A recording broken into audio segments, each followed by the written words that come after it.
Hello, everyone. Happy Wednesday. Happy Wednesday. It's another episode of the Big Auntie Energy Show. I'm your host, Shanice. I am happy that you guys are here with me on this beautiful hump day. And as you can see, I am back home. Last week, I was broadcasting from Maryland. I was home visiting family, and it was all fine and well and dandy. But when you spend time with family, it's like, this is great. It's rejuvenating. And then you're like, that's enough of that. So I am back in my normal space at my normal time and on time this Wednesday with another really great episode.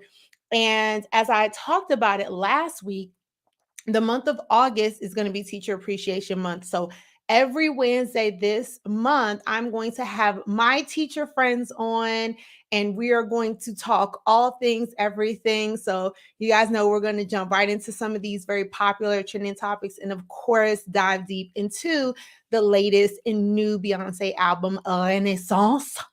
And on top of that, I want all of those who are viewing, wherever you are viewing, to show some love to both of my teacher friends who have their Amazon wish list. So it's in the description, and also in the description on YouTube, and also on not Instagram, on YouTube. But before we do that, I know I always forget to make sure that this episode is public and everyone can see it. So give me 2.5 seconds, because I'm going to make sure that people can see and comment, because it wasn't open.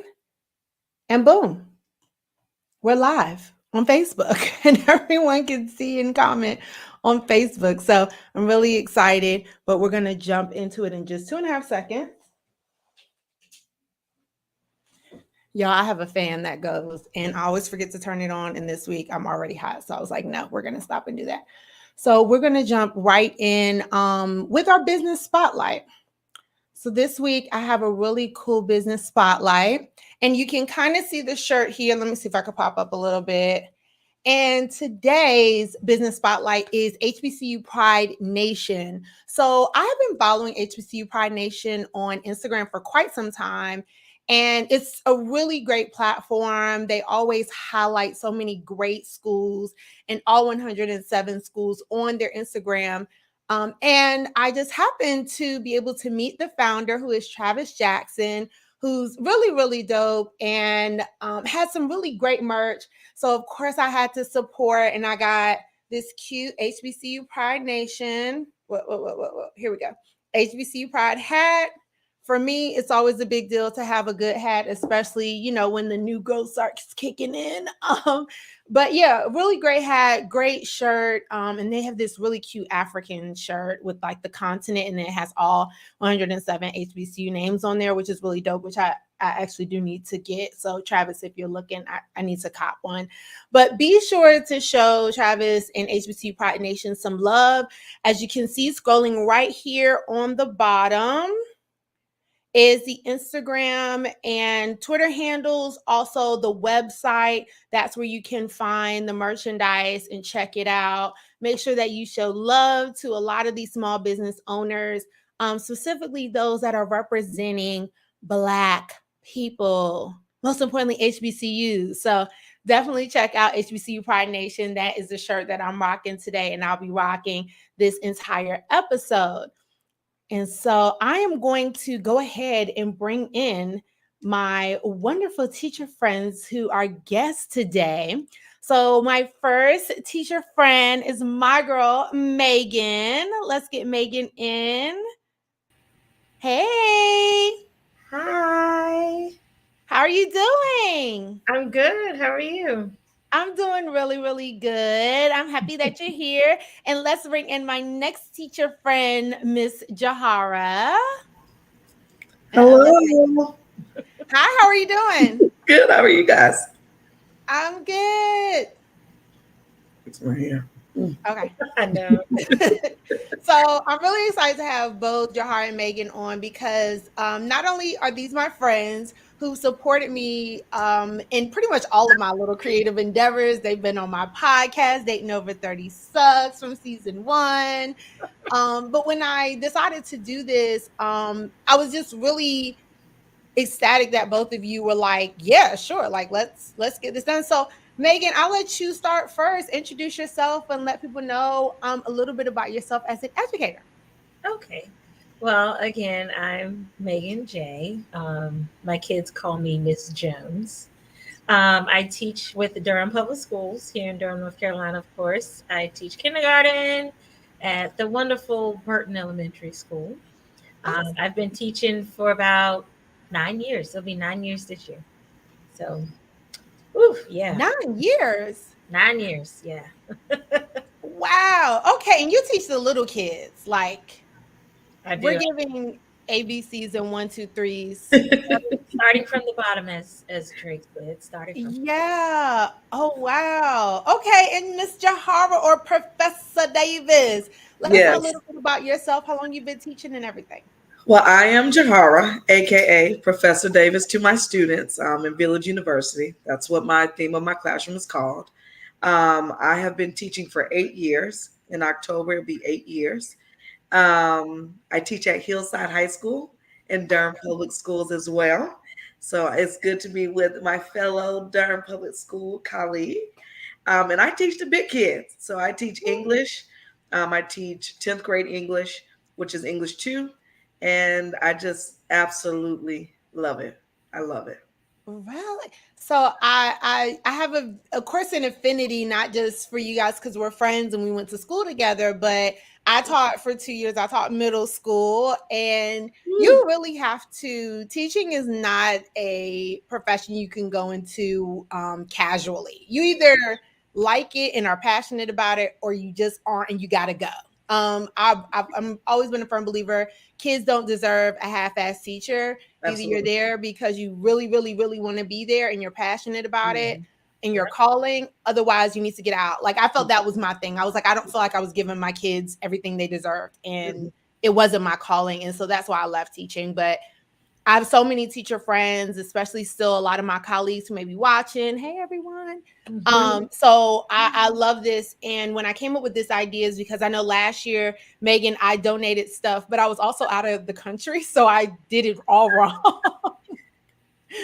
And Megan was like, girl, this is not coming to my house. Like, I don't see what you sent. So I had to I think we had to reopen one of your Amazon things. It was real bad. So this year I thought we got it.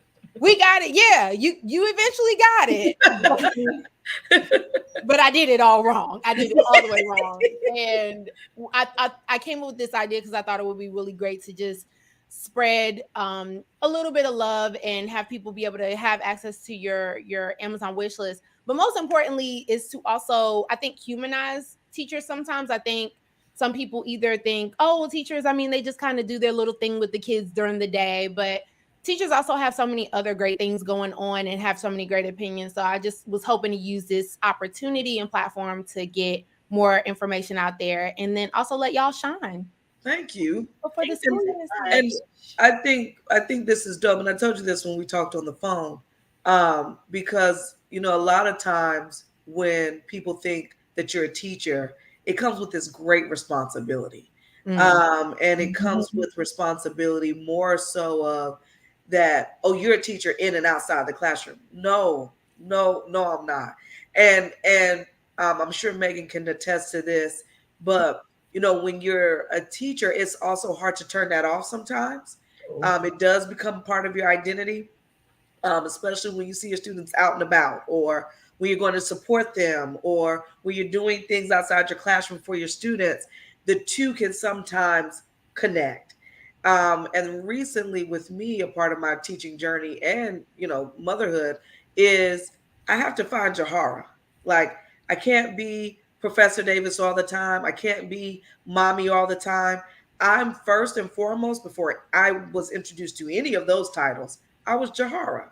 And so I appreciate you allowing us to talk about things that have nothing to do with education. Yeah. It has everything to do with things that we enjoy, just back almost, because we're central. We're normal. We're normal. We're normal people. We are regular people, guys. Yes, we wear shorts and swimsuits. We sure do. You know, we travel. We travel. And I love it because, and that was the thing, you know, when I had thought of it, I was like, I just wanted to, we ain't talking policy. We not talking, you know, and of course y'all been on the podcast and we talk foolishness for real, but I was like, you know, we're going to talk a little bit of, you know, entertainment and all this other stuff. So I'm like I said, I'm so glad to have y'all here and we're going to go ahead and jump right on into it. So we all remember the slap heard around the world. We remember the slap heard around the world and the trillions of think pieces. You know, some people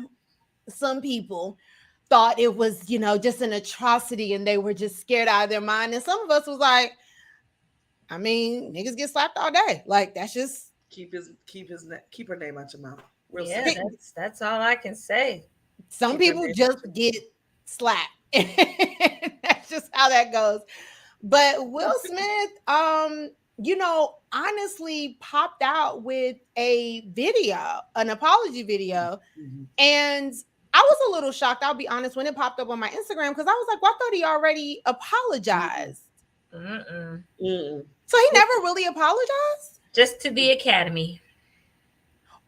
In the beginning. Yeah, in the beginning. And like you said, he had reached out to Chris, and I think he probably didn't do the outland I mean, I don't know the man, but he didn't do the you know, formal apology, probably because he was waiting to hear back from Chris. Like he said in the beginning, I reached out to Chris. He's not ready to talk. So therefore, you know, I feel like now is a good time. And we can remember also Jada doing the really small table talk. And then, you know, on the Red Talk table when they started their season again, and just asked for space for him and their family when it came to how he's dealing with this. So I'm going to go ahead and add this to the screen.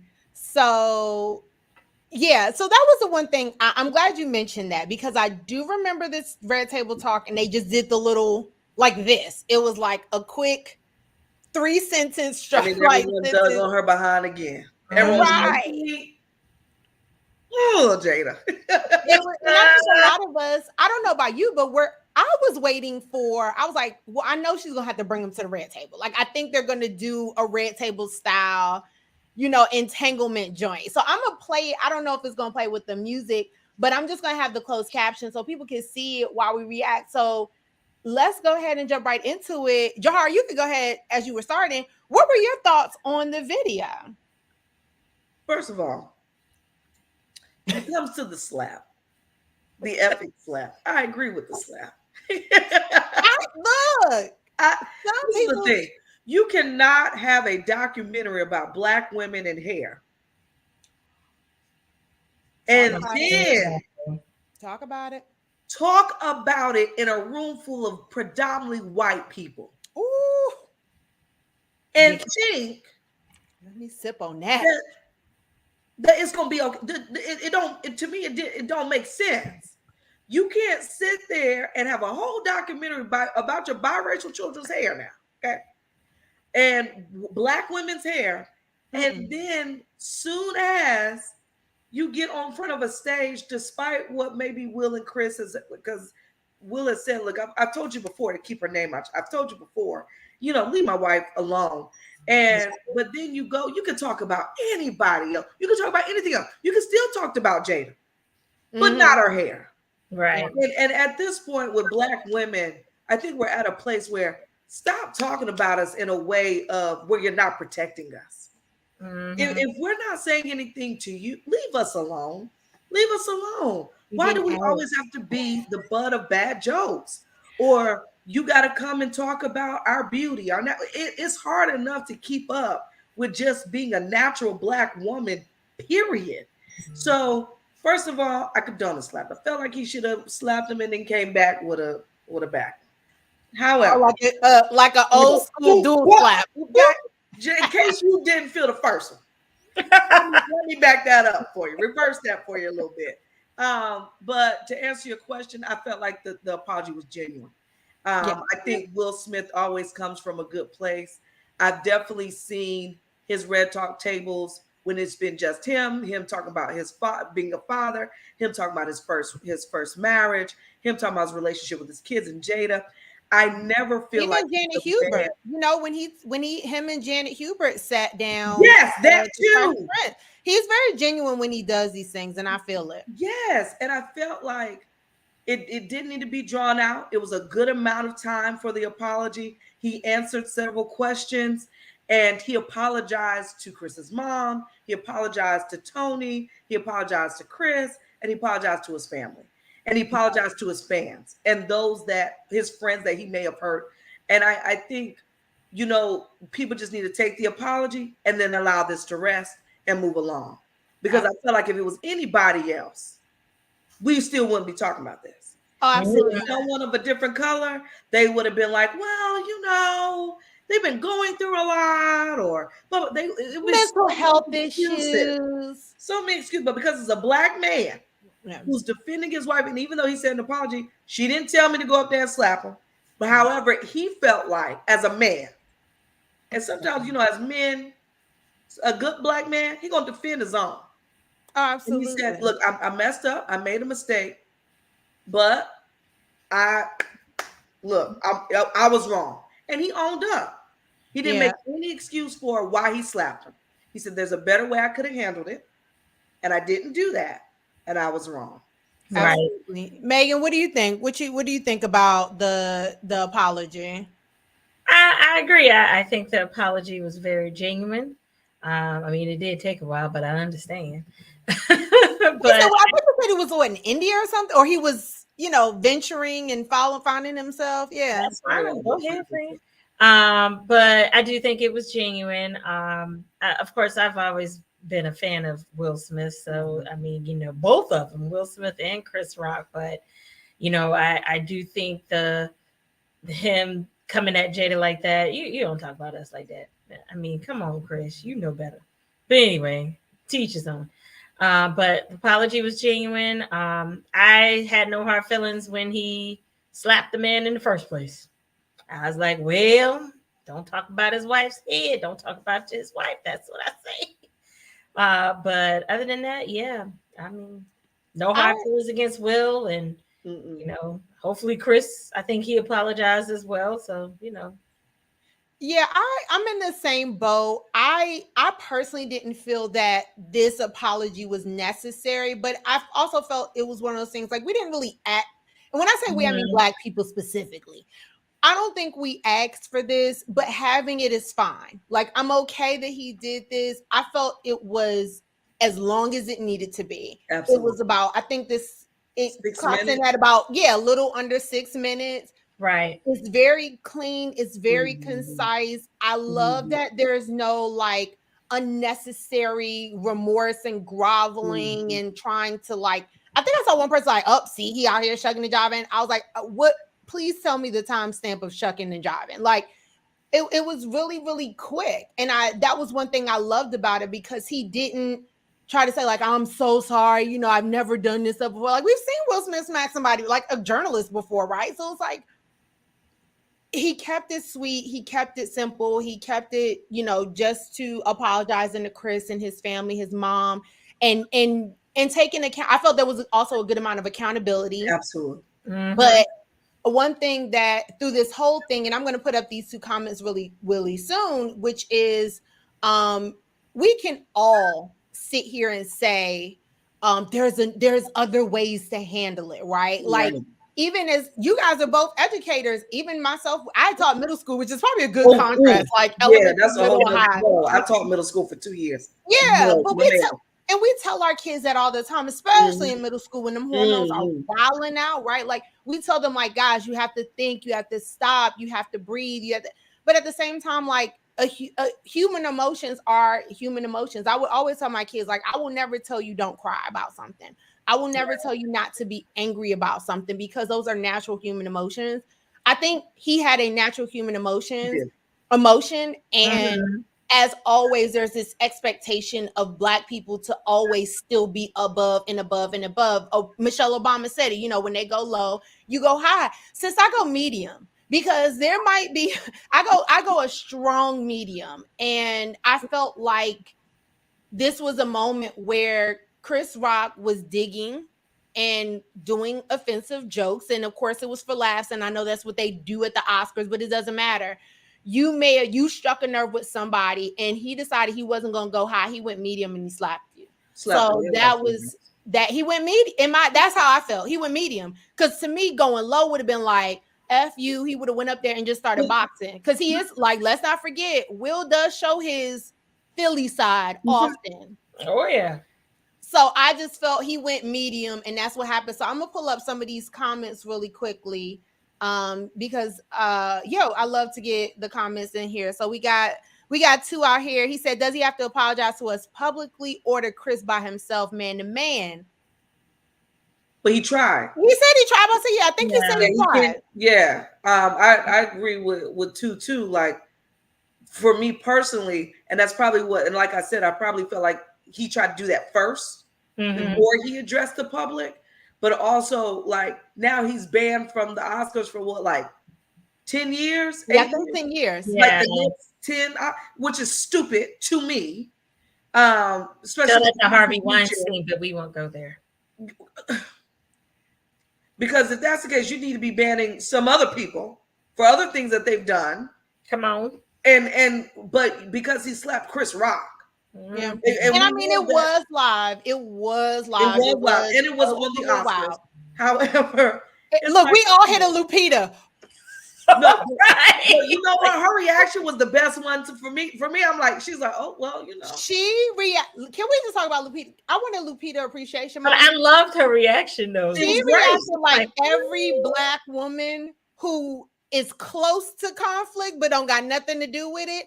That is the quintessential. You know what? This is not my business. I'm listening, and I'm aware. Agree with this slap a little bit, right? You know, yeah, that look like I'm gonna agree a little bit because right. And I'm just gonna be back here like. And most importantly, like he said, keep your name out of the mouth. Okay, so we're gonna move on. Like Lupita just gave all Black girl mad. She was just absolutely. She was me. I agree. Absolutely.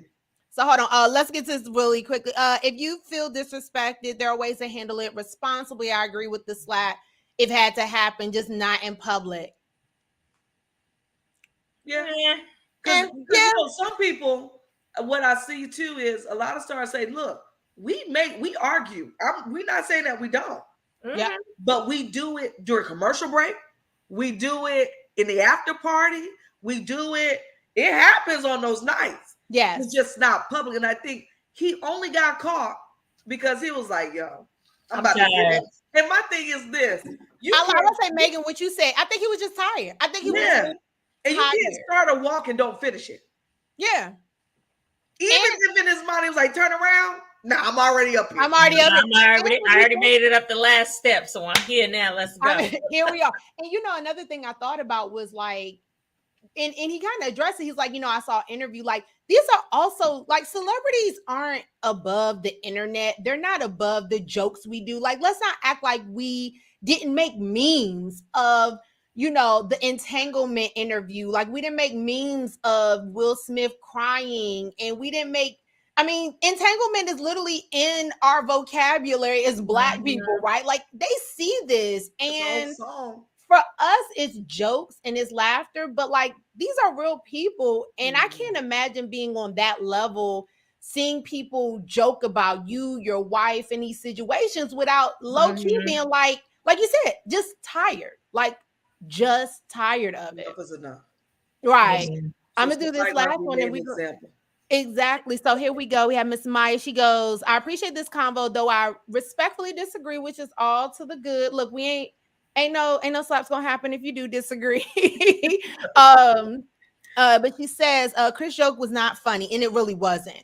And I think people overreacted to the slap, but I don't think Will should have slapped Chris. Okay. I do agree with the joke wasn't funny. Wasn't funny. I saw the slap, and then of course, like everybody else, I was like, okay, how do we get here? And then I heard the G.I. Jane joke, which to me was like, okay, that's kind of old, that's tired. Maybe comparing half it of to a the white people woman. here would get it. Yeah, like I was just like, I didn't like that. I didn't. But I do believe people overreacted. I think what was it? Zoe Kravitz was like she was afraid for. Somebody was like they were afraid for their life. The amount of girl. I was thinking to myself, as what does this got to? Why would white folks insert them to the amount of what? And Wanda Sykes, is that the other comedian? I know like Amy Schumer said something stupid, but I don't expect anything better out of her. I'm like, why y'all? Look here, how about this? Let's keep it a buck. We went to school in North Carolina. Yes. We would party and sometimes go out to bars and stuff in Chapel Hill. Absolutely. If you're from the DC area, sometimes you'll go out to U Street, right? Or Adams Morgan. I have seen Caucasians do far worse for far less. That wasn't scary. That wasn't scary. I've seen white people celebrate and destroy things and jump over bonfires. That to me is scary. That is, I'm worried about life. A slap? Yeah, that was just overreacting, if you ask me. You overreacting if you talking about you scared for your life because somebody slapped somebody in front of you. Girl, bye. Yeah. I would have been like Lupita. Right. Okay.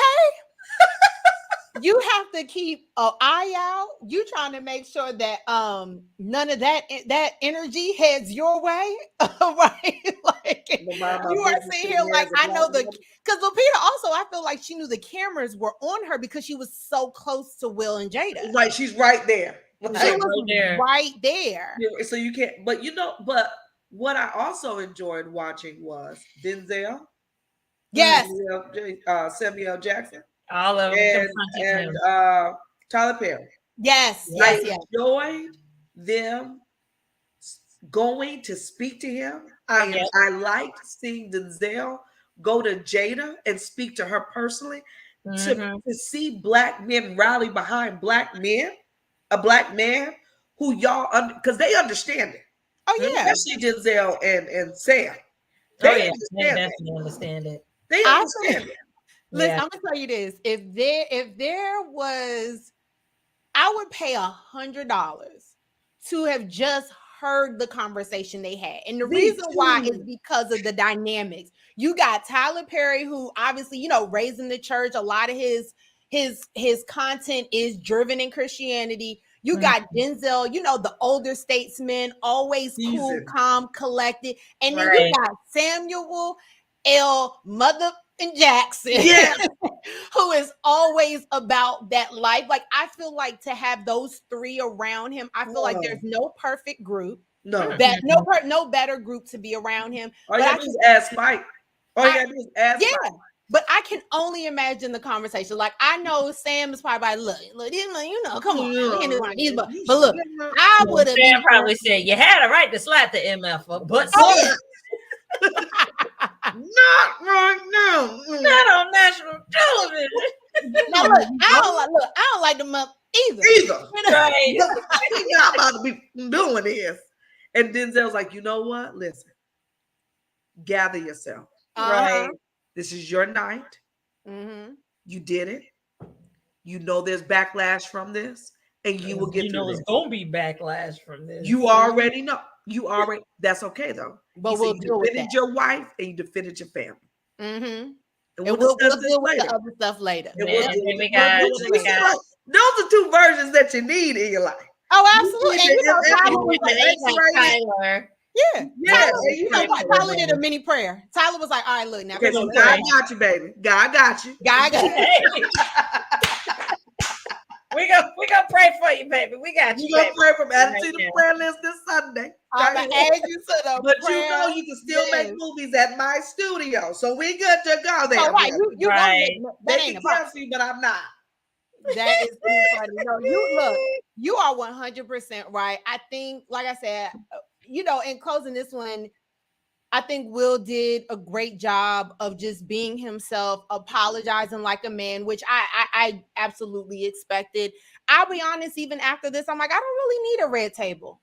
I'm good on this. I don't think this should be rehashed. I think that him and Chris will probably have a personal conversation, and eventually we'll probably get some, press style or something like this of them being good.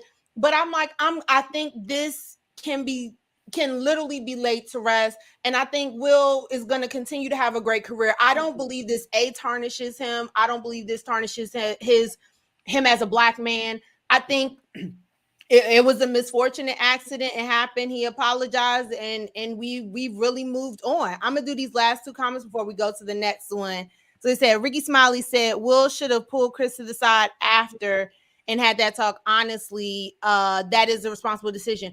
Well, I know that it was stated that there was just a lot of commotion, and Chris was already backstage, and even cops that came and talked to Will, make sure he could stay. So I don't think there was an opportunity to even really do that. Yeah, but he didn't get there. So, I think this could be laid to rest. And I think Will, like Will does, did it very classy, and you can't do anything but just applaud him. And apologize. He said, I'm sorry. Move along. Yep. Right.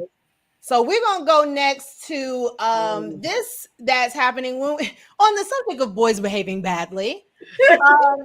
This is very interesting because when I put this out here, of course, literally 2, maybe 3 hours ago, a new decision came down or new news about this.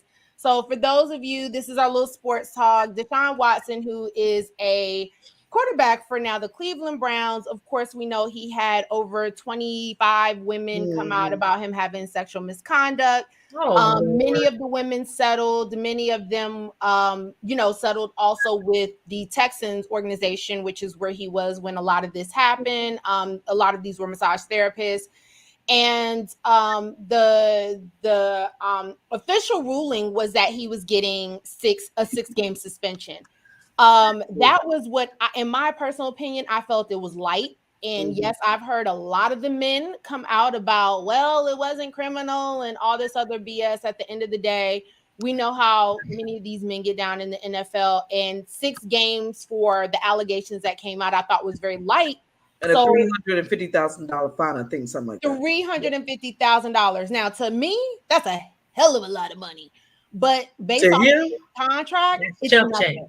It is nothing. And so when I came up with this, I was like, yeah, it was a slap on the wrist. But what came out literally, when I said like an hour or two ago, which was that from Adam Schefter, that the league is filing an appeal in the Deshaun Watson suspension case. And so this is Roger Goodell filing an appeal as it pertains to the sentencing. I thought he would get at minimum, a year suspension. Yeah. But he got 6, and I think they're trying to get it at least a half the season or a year.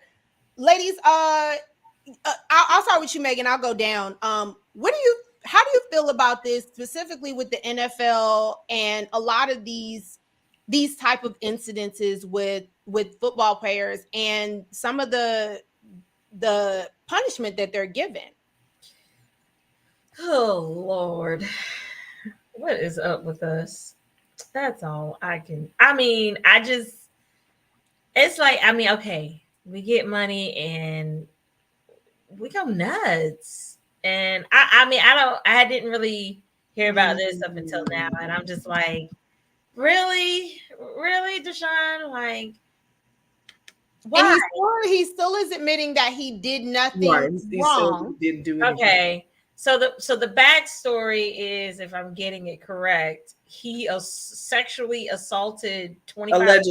Allegedly assaulted 25 women, like sexually and stuff. Massage therapist. So they were giving him jobs. Okay, so they were doing extra work. Basically. Correct.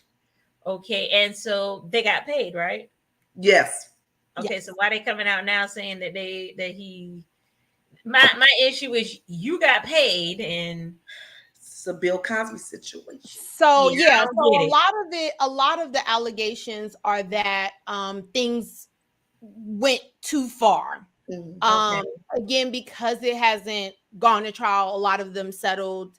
All of the details haven't come out, but what has come out, there is one victim who did not settle and is looking to go to trial. Mhm. Mhm. But a lot of it was, again, sexual misconduct surrounding the some of the massage therapy sessions that he was So he having that wanted were some extra therapy. I mean, I hate to laugh. I mean, I feel like this is a whole Bill Cosby thing again. Yes. Like, really? Yes, Chinese. And Okay. then it's also like, Wait, Deshaun, wait. why don't you go to somewhere where you know it's legit and stop hiring 25 women Yeah. You plus yeah. plus plus? plus. Oh, Yeah. I'll wait. I was like, go ahead, Jar. I agree with two because I can see two's comments. Listen, if he did anything wrong, if he truly, because there's a matter of going too far, right? A Right. woman has the right to agree to a certain point. Yes. So if these women agreed to a certain point, but then he also took advantage of that point, then yes, now you're wrong, Deshaun, Right. because they knew they were getting happy endings. They knew they were doing that, and they took the money for it. Now, but if he came off, because I think of some of the allegations where we agreed, that's not the problem. It's that what we agreed to, he then continued and then became aggressive after that. Yes. And was saying, so no, they you need to do this. No, you should do this. No, you're going to do this, and was aggressive with his behavior behind closed they doors. agreed, if I'm hearing it correctly, they agreed to A certain point. They agreed to have sex or whatever it was. No. Give the happy endings. There was no sex. Yeah, there was no sex. I want to be very sexual conduct. Yes. Right. So maybe it may have been. Oh, I can't. Ooh. See, then the teacher mind I'm like, I can't say this. Right. But happy endings. Okay. We'll say happy what the happy ending is. Okay. We don't know. Okay. So this is the thing, because this is why this reminds me of the Bill Cosby situation. Yes. The women that came out with Bill Cosby, they act like they weren't at those parties or didn't know the time and era of that time. Okay. Mm-hmm. Because during Bill Cosby's era, all of them were doing them crazy things. Yeah. If he never wanted to be the ownership of a whole, what was it? TV, the TV, mansion. A whole, yes. If he didn't want to go for that, he would have probably never been in this situation. Mm-hmm. However, he is. And with Deshaun, this is the problem. And I agree with you. I agree with two. I agree with Megan, and I agree with you, Shanice. Mm-hmm. It's the matter of there's layers to this thing. Right. Yeah. If you're going to do this, if you're going to do massages and do happy endings, one, make sure you are covering yourself appropriately. So have them sign, what is it, NDA? They were supposed to be signing NDAs that the Texans actually provided, which, again, that's a layer to it, right? It's right, because now you have a whole sports team. But they knew it was that's another thing. Like, it's not like it was one woman or two. These were, and the only difference I will say between the Bill Cosby thing is this wasn't like these allegations came up years and years later. Like, these are all very, very new. Recent. The Texans knew about it, but he had such a chronic issue with it. So it's not like, oh, I went to one person and this happened and I kept going back and hassling. He was doing this chronically. And let's keep it a buck. Like, Houston's big, but like, it ain't that big, right? So when you talk about going through 25 plus, and the team has a massage therapist. The team has these things. So you don't technically have to go outside to do this. So, like you said, it is very layered. You do. And so this is my thing. I am not against people who want to Shut up, pay too. for happy endings, people who want to pay for people who want to pay sex workers. I don't think there's anything wrong with that. Like, I'm not going to yuck your yum, but I do that have money. Like that. I do have an issue with the NFL, specifically with boys who behave badly, because and I think another thing people have to understand, this suspension is not based off of criminality, which Right. I want to be very clear. The NFL is a private organization. Mhm. So what they are saying these suspensions are based off are their personal code of conduct. Mhm. It is not based off of whether these women are lying, if they think they're not. The fact of the matter is, this is a bad headline for the NFL.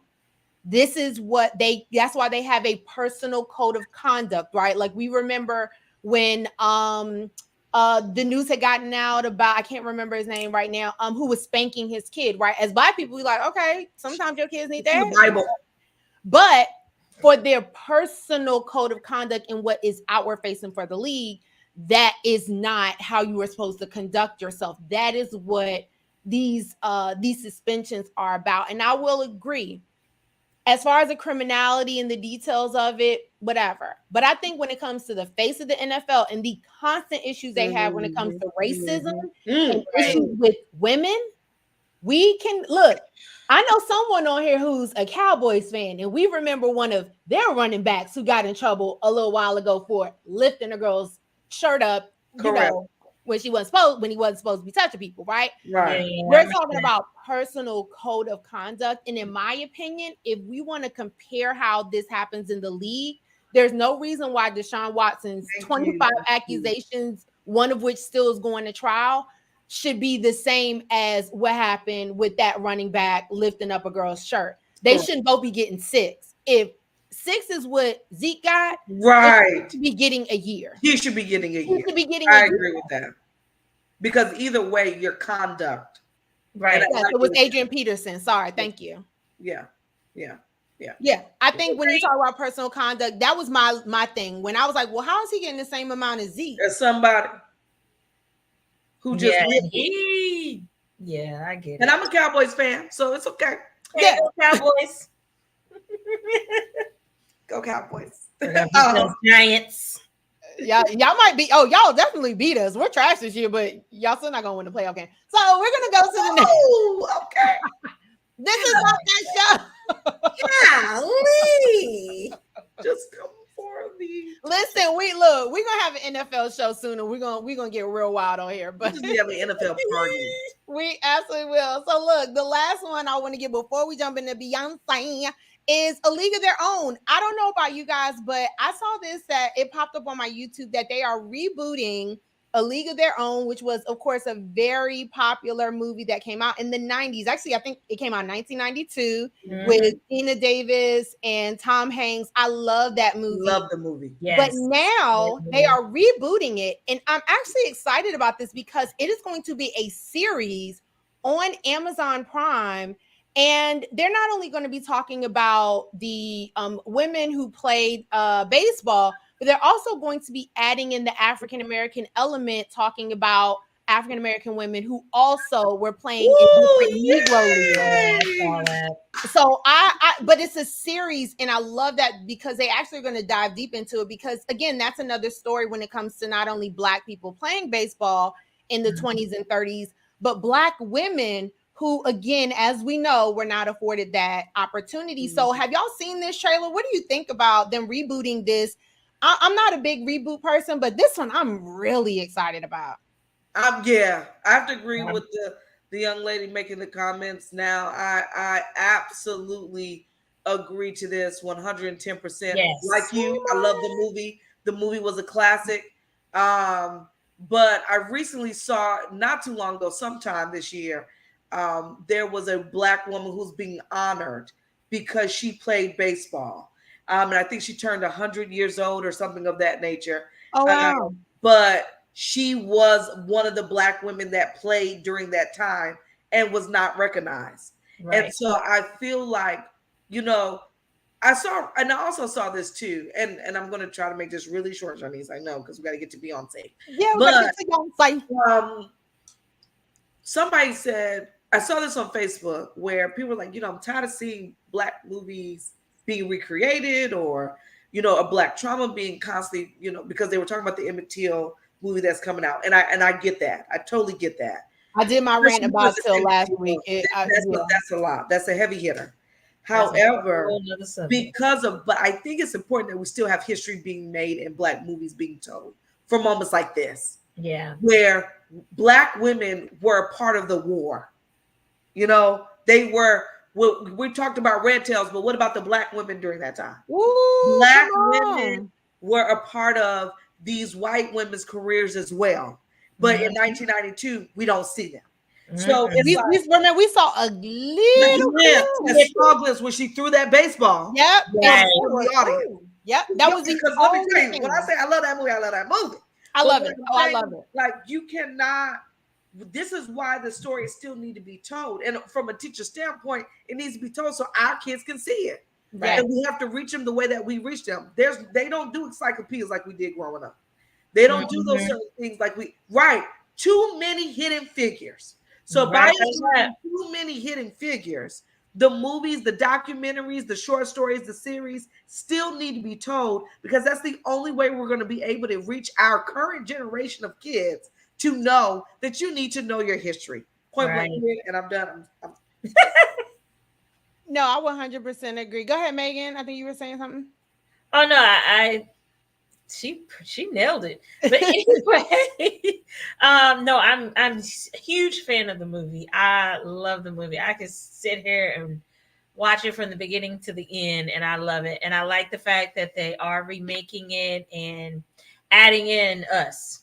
Yeah. In other words, because like we said at the beginning of the movie, well, during the tryouts part, it was like one little snippet, and she threw the ball, and that's all we saw.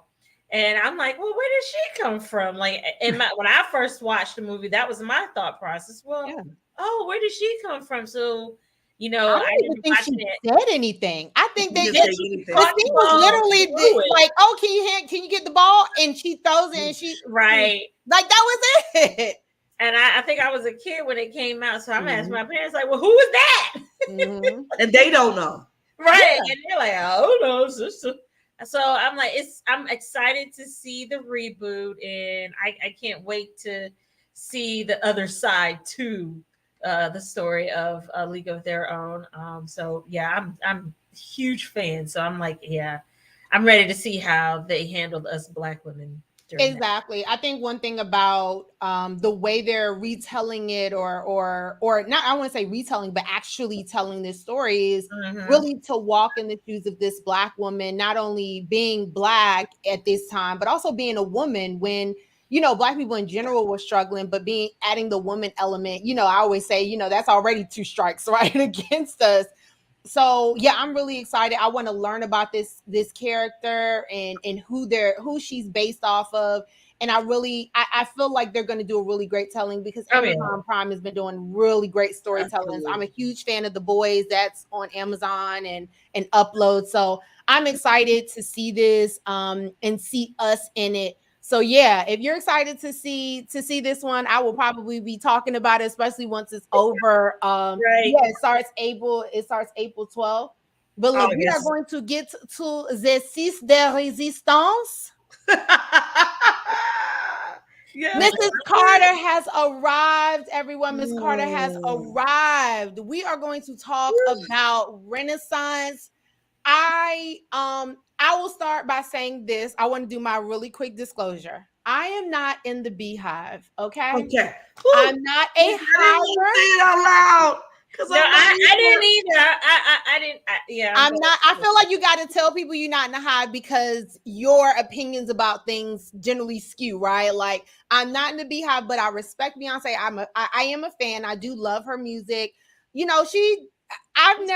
I can honestly say she doesn't have a lot of albums that I won't skip some songs. Like, she got some skippers on most of her albums, but I'll be honest, I really, really did enjoy Renaissance. I really, really did.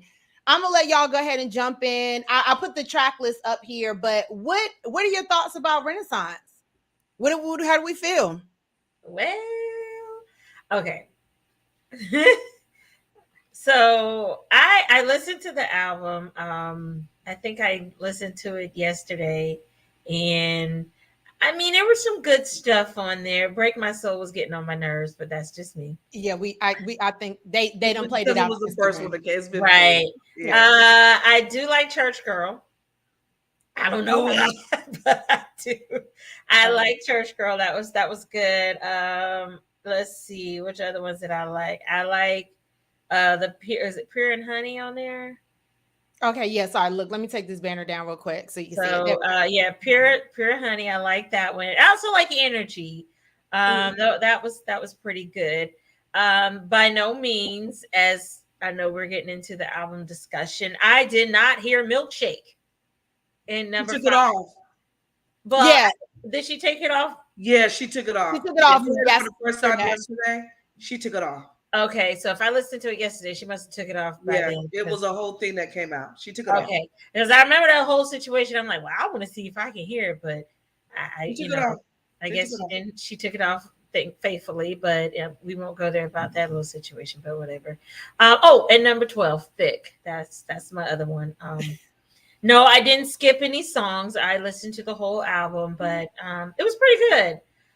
Like you said, I'm not a Beehive either, but I'll listen to some Beyonce. I will say she's always changes it up because she's not like all her other albums. So I do like that. She gives us different Beyonces, if that makes sense. So, I will agree. What about you? I like that. Yeah, what about you, Miss Jahara? Okay. Shout out to Brian. Yes, Cowboys fans. Boop, boop, boop. Quickly. Boom. Literally, Brian. You're not right. You're not right. That's okay, Brian. Thank you for shouting us out. So the baseline on Plastic off of the sofa. So I have a comment about that one, but I'll wait. Okay. So my songs that I like, Cuff It, Energy. I do like Break My Soul. It's definitely overrated, but I like Big Frida. Church. I do like Big Frida. That's it. I like Big Frida. Like Big Frida carries that song. Okay. Right. That was it. Yeah. Okay. His energy period is amazing. But so Comfort, Energy, Break My Soul, Church Girl, absolutely. I'm a church. Well, I don't want. Ooh, I get it. You know what? You are a church girl. Don't do that, Shanice. And then Plastic off the sofa. So this is what I heard. When I first heard the album, I was in the car with my mom, and I missed my daddy. So I said, Mom, let's go take. My mom is visiting from Tennessee for the month. I said, Mommy, I want to go see my daddy. So we went on our way to go see my dad. I turned it on, and the album just came out. Mm-hmm. And my mom and I sitting there listening to it. My mom said, I don't know if I like this too much. But I was thinking the same thing on the first listen. Mm-hmm. So then, Shanice, when you said this is going to be a topic, I said, let me turn this back on. So as I'm cooking, I'm turning back on. But I'm in my kitchen like, okay. Because I'm not a Beehive person. I've never been. And I think when all of us went out, back in June, and I had on a boycott Beyonce shirt when we went out. And granted, for those who are Beehive fans, I got the shirt at the concert. So I'm not saying boycott Beyonce. Do not cancel me. I'm not saying that. Still hit my damn wish list. We don't want no bees in the comments. Hit my wish list, please. Still. Please. No, but it's the matter of I've never been a Beyonce fan. I've never been a Destiny's Child fan since when they came out when I was in 6th grade. That's just not been my thing. That's just not been. I'm very old school. I like Whitney Houston. I like my favorite singer is Billie Holiday. Yeah, so at this point, it's just that old soul in me just never been that way. And truthfully, I think Kelly Rowland is the better singer. Oh, but I'm just saying. However, does Beyonce know how to put on a performance? Absolutely. She an entertainer? Absolutely. I mean, Absolutely. her concerts are amazing because I've been. So, but with this album, I felt like she was more sensual in a way of still dancing. Mm-hmm. Okay. It was very Okay. sexy to me, because her way of talking about love, her way of talking about wanting to be loved by her man and Mm. to still have friendships with her friend girls. I felt like it's a balance of all women. I say it's almost like Hotels with Jasmine Sullivan. Jasmine Okay. Sullivan is Okay. talking about all women and the different versions of who we are. And I felt like Beyonce did the same thing in this album. Yeah. It's not just one woman, it's different women and versions of who we can be. And not saying that we're hotels, but in a way of saying we're Renaissance women. And you need to respect us as such.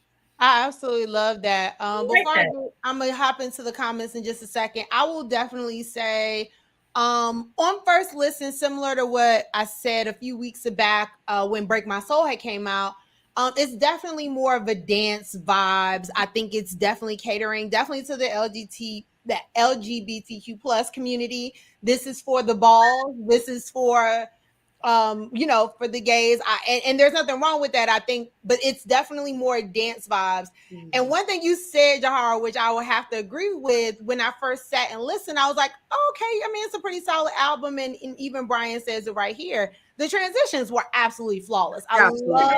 I love a good album with those smooth transitions where it just sounds like one whole song. I love it. So the transitions, yes, were definitely dope. But when I listened to it and I was getting ready for the show, putting on my makeup, that's when I started grooving. This album I think it's definitely more joyous. I think it's beautiful. But this album to me is a getting ready for the club, getting ready to go out, homecoming, pregame with your girls, or with girls, guys, gays, whomever you hang with, wherever you're going. This is a getting to the spot type of album, because I found myself, or and even Des, who I don't know if he's here today, but Des was like, yeah, I was cleaning and was just vibing. This is that type of album. This is a put it on when you're cleaning, put it on when you're getting ready, put it on before the pregame. Everybody's coming to your house and we can all vibe, we can take shots. It's not we're gonna blast it and sing it all together, but it's a nice, I can have it on a medium tone. We can also talk to each other and get ready for wherever we're going. And so that's how I felt about the album. Definitely solid. So there was one thing I wanted to get back. So is this the one? No. Where did he say plastic on my sofa? There's the song Plastic on My Sofa.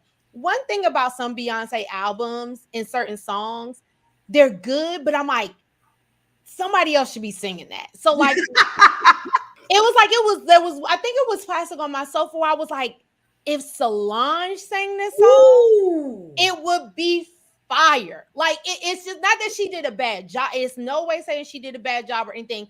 But I felt the same way about Partition. I love Partition, but I thought Rihanna should have sang that song. I was like, that would have been absolutely. That would, if that was a Rihanna song, it would have set it off. And so there were that was one of the songs I remember listening to, where I was like, you could have gave this to your sister. If you would have emailed this to Solange, or Solange came over, or even did it with her, I think it just would have elevated. It would just. Or Chrisette Michelle. Yeah, it was one of those songs where I just really was like, sometimes there's songs that she has where I'm just like, I'm glad it's okay, it's you. But if it was so and so, it would have set it on fire. I felt like that was one, and there was another song, I can't remember the title, where I was like, if this was somebody else's song, like they would have set it off. But no, I think it was definitely a solid album. I'm gonna get into some of these comments. Unlike the Hive, I love Black is King. Black is King was all right. So it counts for me. Love this album. It's giving me all the things. Yeah, I mean, it's definitely a vibe. You said, wow, I was in high school, college when okay, well, that makes me feel old. I was in middle school when Destiny's Child was good. Yeah, I was in the club with the girls, and it's definitely for me. Yeah, I think this is definitely It's one of those. definitely club joint. Yeah. It's Yeah. definitely a It's club what joint. you described, Shanice, to perfection. What you described, like I said, I was cooking, and I am sitting there, and I'm like, oh, because at the same time, like I'm going out as soon as this podcast is over. I'm going out. Yeah. So like in the midst, I'm like, okay. Yep. Yeah. I'm telling you, putting on makeup, getting dressed, getting ready, knowing you about to go out and shake it or do whatever. This album, chef's kiss. This is it. It's it. It's So we're gonna good. play It's this good. album in a few weeks then. Oh, absolutely. Absolutely. Oh, yes. Look, I just forgot. Yes, absolutely. Yes. Yes. So, okay. So, were there any? So, y'all said some favorite tracks. Did y'all have any repeat, like some skips? Was there anything? Oh, I skipped a lot. I didn't That's how I skip. got to cuff it. Okay. I didn't skip. I was like, well, let me hear it. I want to hear it. I probably would skip a few now that I've heard the whole album. I probably would skip over some, but yeah. So far, the album was good, but yeah, I would skip over a few now that I've listened to the whole thing. Yeah. But I think if you, like I said, Jahar, when we play this in a few weeks at the top of the that month, good old at that Labor Day, okay. Labor Day, it'll definitely. It's like I said, it's one of those you can just play and and have a good time. Right.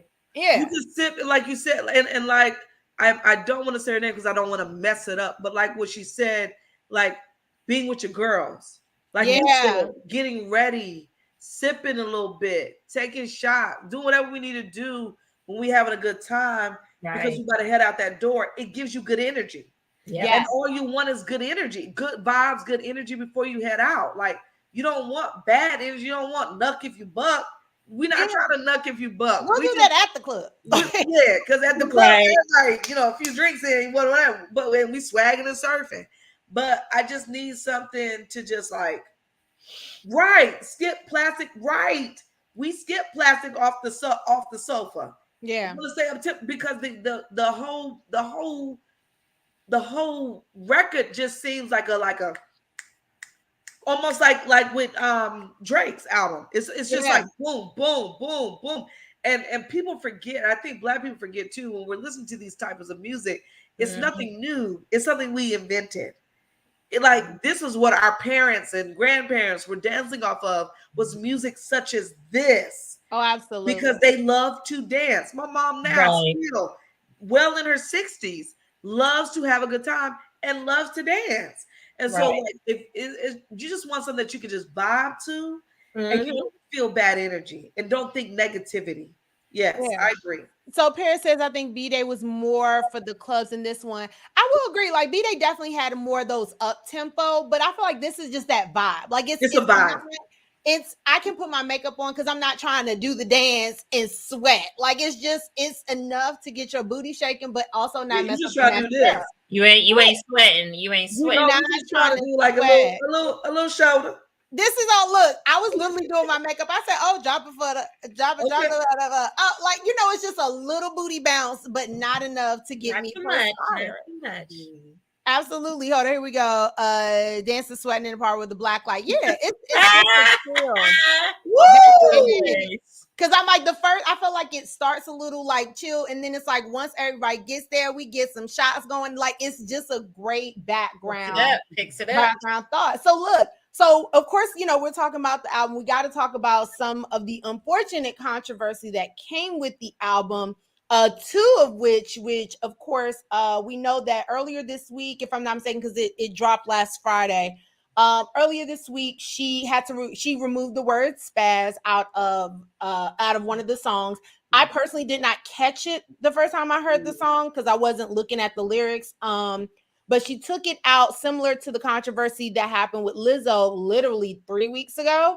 Yeah, and people were up in arms. The Hive, of course, was up in arms. And I will be honest, I don't understand why people were up in arms or confused as why she took it out. Like, I agree with you. I literally have posted on Twitter. I'm like, did y'all really think Beyonce was above it all? Like, they got Lizzo for that. And this is the thing. This is the thing with this Beehive thing. Yeah. They think she's not a god. Yeah. And that's the problem. Right. She's not a god. You guys are treating her as a god, and she's not a god. If you are going to get Lizzo, she is definitely supposed to do and be held accountable like everybody else. And so now we got the Khalees thing that she done. She figured it out. She took it out. And now listen. Now Monica Lewinsky. Oh now, God! Listen, girl, go away. Girl, go away. Happening, Monica? They don't want to come in now. Go away. It was 10 years, almost 10 years. And Change yourself. People been dragging you since. And Girl. you want to call out Beyonce? You might as well call every rapper, every comedian, Yes, every movie producer. I was going to say, where are these movie executives? And Because all that what you gonna call? Girl, sit down. please. Sit down. Have several. Because Beyonce came well after you've been being ridiculed for what you did. Somebody said it. Two people said it on the Shade Room. I read the comments and it had me. One person said, "Momo, sit down." Listen. Another person said, "You 10 years late." Late. And it's don't they have rules and statute on things like with statutory rape? They have deadlines. There's laws against that. So you missed your deadline. Listen, Monica. So this is my thing. The spaz thing, I was like, I will agree. So Marjorie says this, and I do agree. Beyonce is dense for not taking that out before it dropped. I agree, because when the whole Lizzo thing happened, her album was still like 2 or 3 weeks from dropping. So I felt that was actually one of my first things was like, well, why was that still in there anyways? Like, you saw what happened with Lizzo. And the backlash that she got. Hello, where are y'all at Parkwood? And even Beyonce, I don't know if she wrote some of the songs or part of it or whatever her writing credits are, but I was thinking to myself the same thing. Like, why didn't y'all take that out of there, knowing what just was in the news cycle with Lizzo? And that was a big thing with Lizzo. It was. I would have been like, as soon as I would have saw that happened, I don't know which one of her assistants or yes men, women, or people were around her. I know someone had to be like, so look, B, this thing with Lizzo, like, you do know you said the same thing in yours. You need to go ahead and take that out. To be honest, I'm like, there had to be smart people around her to tell her to take it out. And I feel that she even thought she might have been above it, but I thought it was very dumb. In my personal opinion, I thought it was very dumb to release this, knowing what happened with Lizzo and still letting it fly, thinking it was going to go off, and it didn't. It hit the fan damn near as quick as the album dropped. It did. Mm-hmm. It hit the fan very quickly. Yeah, so I'm sorry. Go ahead, Megan. Oh no, I agree, because I'm just like, sheesh, y'all. She just dropped the album and all this scrutiny and stuff she was getting. I'm like, oh. Yeah. And the Hive was like, well, I don't understand the problem. I'm like, where were y'all 2 weeks ago? Right. Why do you think Beyonce is above it? They're going to attack that woman. And because she's doing a European tour, I think that's how she's starting off her first leg. I'm like, she knew she needed to take that out. I refuse to believe that all those people and her team, as curated as her team is, they knew exactly that was in there. They saw the headlines, and the fact that they kept it in there, I thought was absolutely stupid. Now, the Khalees thing, I will be honest. I do believe Khalees has a point for her disgruntled feelings about it. I think she has a point. Taking her off, I thought was unnecessary, because all Khalees was saying was it just would have been nice to have a heads up. And I want to point one thing out. Khalees is not the only person who came out about not knowing that she was sampled on the song. If you remember, I think it was a woman who sang, was it Show Me Love from Break My Soul? Mm-hmm. There's a sample on Break My Soul, and one of the women came out, and it was all on the Shade Room, Jasmine Brand, the same thing, where she was like, oh yeah, I didn't know, my son had sent me in and was like, oh, I think they're sampling you. And she was like, I didn't know. She had no clue. So you gotta let people know. I agree. I'm Team Khalees on that, in that Khalees is not the first person specifically on this Renaissance album who got sampled and said they had no clue. Yeah. And I do agree, her grievances was never about money or anything. All she said was like, hey, why are you not telling people? Yeah. So yeah, what are your thoughts on that? I agree. Yeah, definitely. And what Alicia Nicole said. Mm-hmm. I think she thinks she gets away with it. Yeah. And she normally does. Because even with the choreography of one of her videos, two of her videos, one of the videos was sampled, put a ring on it. A all white group did it decades before, same choreography.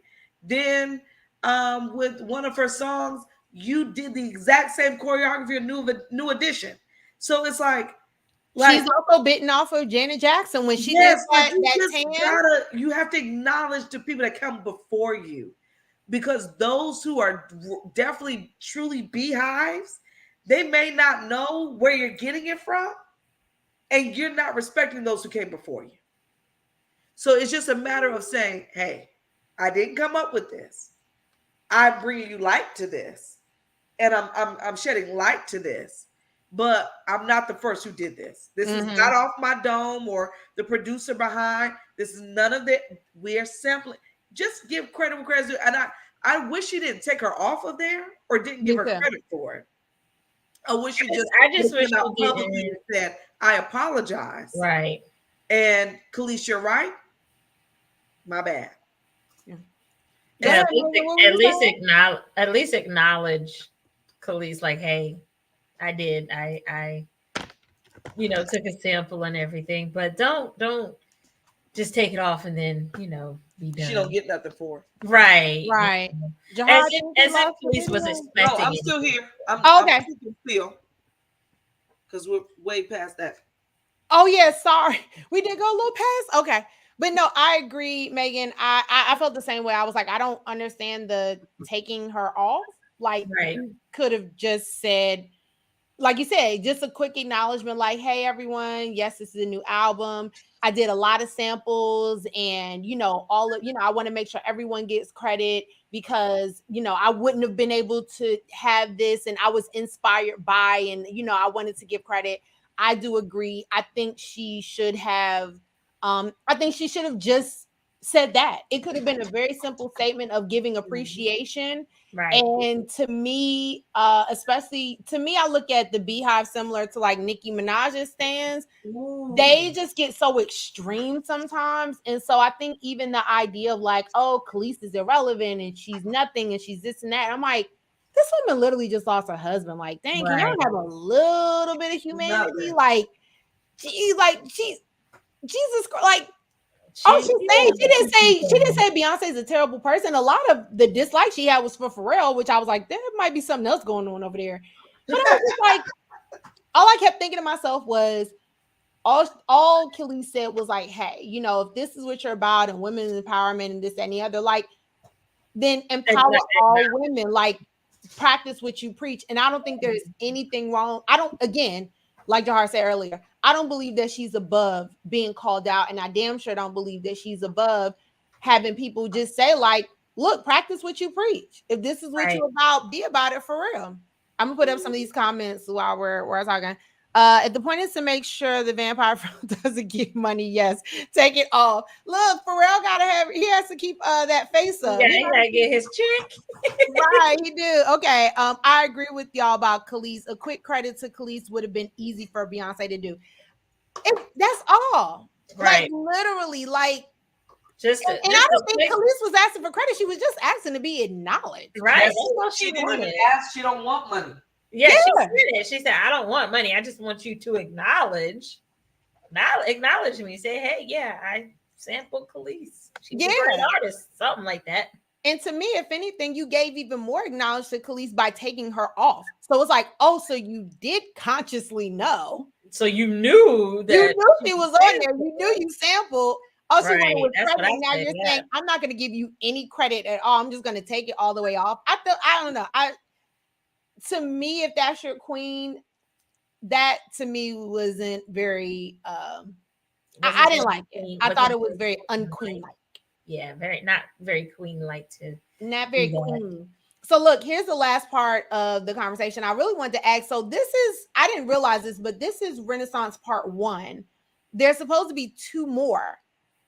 What are your thoughts about, are you excited about what 2 and 3 are going to give? Yeah. I'm a little excited. I guess I got to get used to hearing 1. Because I quickly listened to the album yesterday. So once I listen to it again, I'll see how I feel about the other 2 coming out. Yeah, I think if this is more dance, right, I'm wondering if 2 or 3 is going to be more, is 2 going to be more R&B? Because this is actually, even on iTunes, it's considered pop. So I'm like, are we going to get a little more R&B in 2? Are we going to get more revolutionary in 3? Like, I'm curious as to where we're going, because I would say for me, I like the dance, I love it, but I'm like, are we going back to, I would love, because I'm old school R&B. I love a good 90s, 2000s R&B. Yes. So I would love to get, I would love some older, 2000s-ish kind of Beyonce, where I can get some good R&B, some good dance. I'll be honest, that's the Beyonce and Destiny Child I like. Is good 2000s, like early 2000s music. So I'm curious as to if she's gonna go that route. Are you still with us, Jahara? Yes, I am. Okay, yeah. What do you think? I'm excited to see, and I agree with you guys. At this point, okay, you've paid homage to the 70s, the 80s. Now if we're going to go up the scale of decades, I want to see what you have for our era, the era that she's a part of. Because we really are in desperate need of good old school R&B. Yeah. And for me, during the summertime, I love old school R&B. Like, I like to ride with my music black. Like, okay, I don't know how people feel about this, but I love Chris Brown's album. I haven't listened yet. I heard it's really good from start to finish. And the new one, right? Yes. Okay. When I say I love every bit of it, I love every bit of it. He has definitely done an amazing job with this album. And I love it more than I love Beyonce and love Drake. And I love Drake's album. But I can like definitely just play straight. Oh, yes. And Silk Sonic. Thank you, Brian. Yeah. I can see, I wouldn't mind one of the 2 albums to be a kind of like you said, Silk Sonic-ish, where it's more of a 70s, 80s, or even a 90s. Like, give me some 90s, 2000 R&B vibes. Like, I would really be here for it. And I don't mind if she did a remake or if she remade a really good R&B song, right? I just feel like just do it justice, which she generally does. I mean, she's such an artist. But I would love a good Silk Sonic-y vibe where it's like it's clearly an ode and an homage to a specific time period. Right. And Silk Sonic, specifically Bruno Mars, doesn't shy away from it. He's like, look, I'm going 80s with this joint. Yeah, that's 24 Karat was a very 80s, 90s kind of vibe. And that's what he gave you. And he was unapologetic about it. Mm-hmm. And so I wouldn't mind something like that, because I think if she's doing this feel good type of music, I would love to see it. Don't be surprised if she do a remake of a Toni Braxton or Anita Baker. So before we get to that, oh, wait a minute. There's a certain amount of soul you gotta have if you're gonna touch Anita. You can't touch Anita. You cannot. Jasmine Sullivan Come could on, do, B. like, I think Jasmine Sullivan said, like, I think she wants to do a song with Patty, and Patty said she wants to do one. That I will be here for, because there's a certain level of soul and But R&B you gotta have. Beyonce can't touch it. No, not No, Anita. not Anita, not No, Anita. no, A Tony or something maybe, but maybe. Anita Baker, Nah, you no. gotta. I don't know about I Tony. I don't know about Tony. don't agree with that either. Yeah, I don't know about. I don't. No, she Beyonce can't. doesn't have the. No, You know, they say, in church, everybody, she don't got that oil. She don't got no, that because she's never soul. been invited to the gospel celebration of Yeah, gospel. She ain't never sung at those things. yeah. Never. Leave Anita out Right. of this. Leave Anita alone. She No can swing. thanks. She can sing "Sweet Love" all she want to, Brian, and it can Yeah, be on YouTube all she want to. But she Nah. cannot physically record that thing, especially after Anita just finally got the rights to her music. She's not yeah, going to allow that. She's not going to allow that. yeah. And I just don't think she.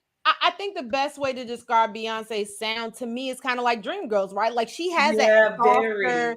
Diana Ross type of voice, where there's certain songs that she just, like, she's Can't not do. gonna play Adina because she can't give that type of, Mm-mm. she can't do that. She doesn't have that. But I could see it being, I think if she's going this lighter route and really fun music, I'm really here for it. So I'm excited. I do like this music. Like I said, Jahar will be down here in September, and we'll have a little kickback at the crib. So yeah, this will be on as we're all having a good vibration. But listen, I really appreciate both of you guys on the show. Before I get into my Black woman moment, I want to thank both of you for being here. I know I went over Jahar's time, but again, everyone, their Amazon wish list are in the description. So if you're watching on YouTube, both of their Amazon wish lists are in the YouTube bio. Same thing on Facebook. If you're watching on Facebook, it's on my page. Of course, ladies, if you want to shout people out, not shout people out, shout out your Instagram or IG, or how they can follow you, you can. But definitely take some time, go on the Amazon wish list, send them some crayons or whatever they had, some pencils, something that they have on their wish list. For these amazing educators who have been 8 years teaching y'all kids. 8 years teaching y'all kids. I really want that. So yeah, Megan, if you want, I'll let you kick it off, Megan, if you want to share your Instagram or anything. But yeah, I'll let you do your little final words. Oh, all right. Well, first and foremost, thank you for having me. I truly enjoyed myself. And I'm so glad we didn't have to talk about school. Yeah. Thank you. All right. But yeah, if you would like, yes, my page is private, but I'll accept a few. If you would like to follow me on Instagram, it is at _MJ, which is JAY 85, because that was the great year to be born in, 1985. All right. So yeah, that's my Instagram. But you said at _MJ85? Yeah, at _MJ JAY 85. Okay, and Mr. Howard, where can we find you? Okay, so personally, find me at I Open a Jaw.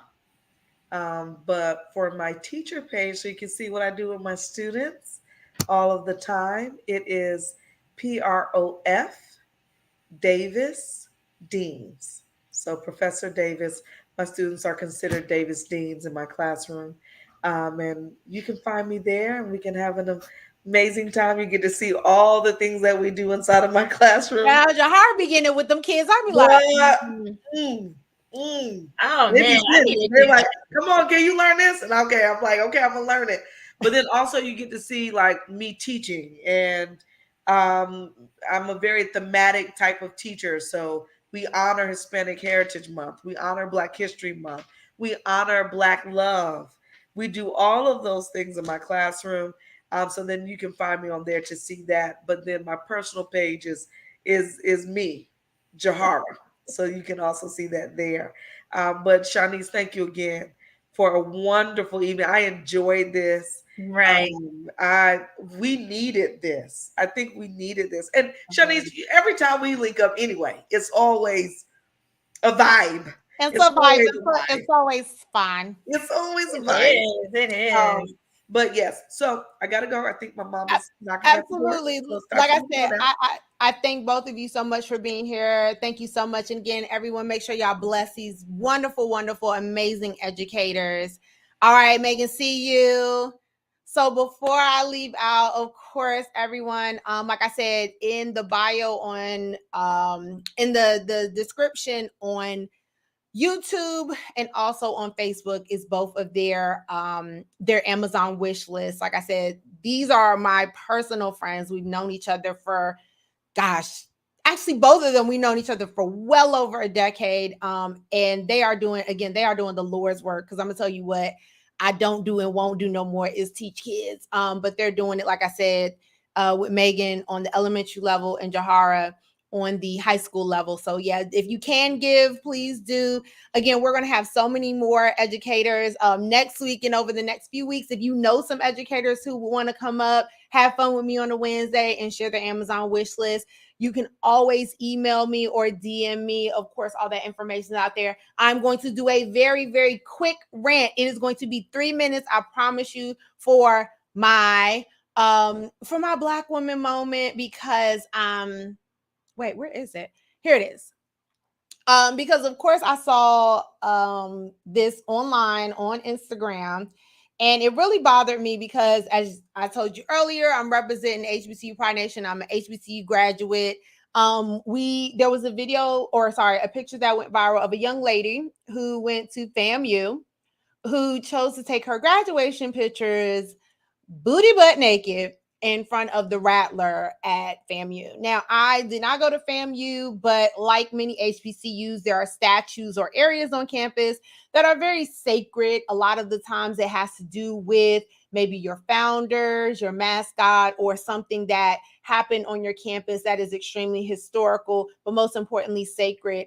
And this young woman who actually is a graduate student, it's not an undergrad student, but a graduate student, chose to take pictures very unabashedly and unapologetically, specifically stating that, she's always been provocative and this is just what she does.